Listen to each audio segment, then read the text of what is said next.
या जगतामध्ये सुंदर देव आहे, देव जलवतर आहे का? पंढरपूरचा पांडुरंग हा कलियुगाच्या अवतारासोबत आलेला आहे.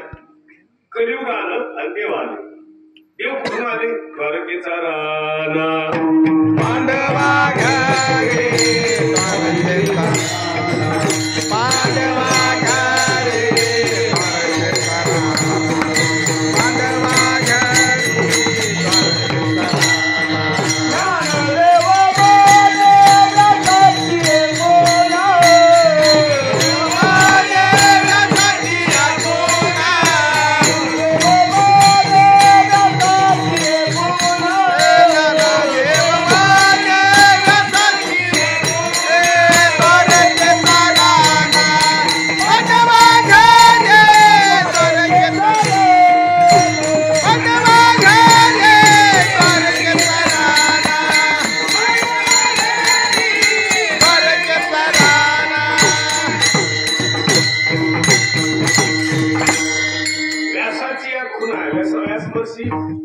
व्यासांनी आईला सांगितलं, आई आता तुमचं वय झालंय. सत्यवती नावाची आई शंतनू राजाची पत्नी आणि दुसरी पत्नी तिचा बाप सुत आहे.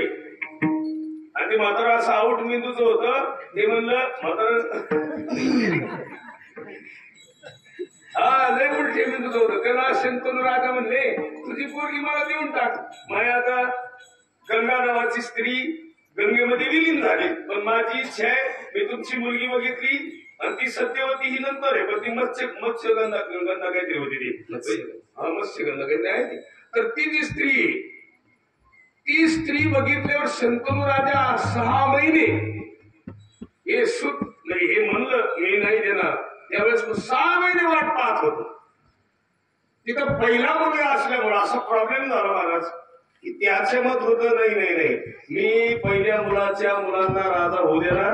माझ्याच मुलीचे मुलं राजे झाले पाहिजे. विठाला विठाला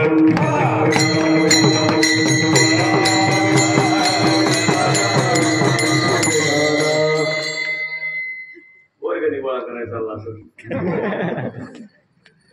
असं त्या बघा लहानपणी हे आवडलं पाहिजे. त्याला लहानपणी आता हे नाही फेल झाला नाही गमत. हे पहा तुम्ही एवढा जीव किती गोड आहे असं नाही. यांना काही का होईना मिळणार कारण हे परमार्थातले नाही. नोकरी लागली काही गरज नाही. नाही कुठं लय मोठी पदवी मिळाली काही गरज नाही. पण वारकरी झालं का नाही बस. वारकऱ्यातूनच माणूस कीर्तनकार होतो. एक सुंदर आहे गावातल्या भजनातून माणूस मोठे कीर्तनकार झाले. आणि जेवढे मोठे कीर्तनकार आहे ती गावातल्या भजनाचे उपकार आहेत. तर गावात भजनाला जाणं टाळलं नाही पाहिजे. कधी वाजलं टाळ की भजनाला गेलं पाहिजे. आता काय माणसं काय भजनाचाच कटाळा नाही. टाळ वाजले लोक म्हणजे आम्ही भजन काही का अशी आज टाळ कस काय वाजले ते म्हणजे आज एकादश आहे बोंबील खाल्ली. काही माणसं एकादशी दिवशी काही खाणार आहे. विठाला विठाला विठाला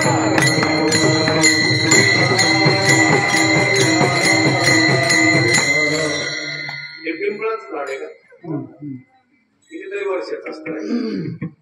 ते जुन्यांनी लावलेले उपकार आहेत महाराज. एवढं टेम्परेचर आहे पण असं झाड असलं लिंबाचं झाड असलं ही माणसं शांत बसते का नाही तुमची. हे जुन्या माणसाची कला होती महाराज झाडं लावायची. आता लोक झाडं लावलेले तुडी घेत लावलेले तोडून टाकेल. कुणी कुणी लावे नाही महाराज. आमच्याकडे एक पद्धत आहे. तुमच्याकडे नाही पद्धत आहे. आमच्याकडे माणूस मेल्यावर शेतात राख टाकतात आणि त्याच्यावर झाड लावतात. तुमच्याकडे काय करतात राख नरसिंगपूरला नेत असते. आगळीत राख शेतातच आपल्या बापाची जमीन राख कुठला का. आता बापाने 2 कोटीला जमीन घेतली. मग म्हातारीने एवढे पैसे कुठून तरी आणून खर्च करून ते काही करून बिचारीने कमवून ती की घेतली. मग त्याची राख इथं टाकाव का. त्याची हस्ती नाशिकला नेत आणि तिथं पंचवटीत लोक टाकू देत नाहीत. मग ते मध्ये कुठं टाकायची गावाच्या खाली अख्ख्या नाशिकची नाली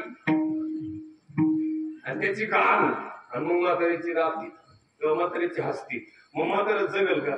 अरे जिवंतपणे त्रास आणि मेल्यावरही काही तर माणसं म्हणतात नाही नाही नाही आमच्या वडिलांची हस्ती काशीला न्यायची.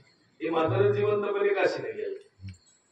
सांगू तुम्हाला काशीला नेलं काय हाड कुठं नेले काय हाडात काय विठ्ठल आहे का जसं चौखोबाचे हाड काय म्हणायचे अबीर गुलाल उधळी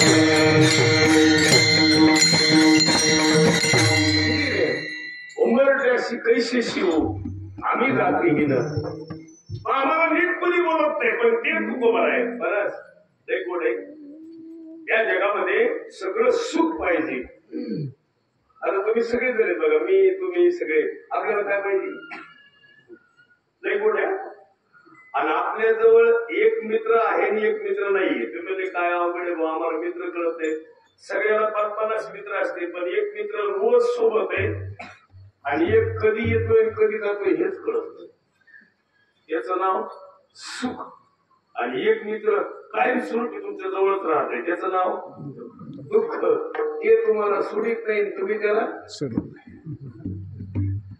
तो जरा लांब झाला गुडघे दुखत लोक म्हणते इथं कळ निघली आणि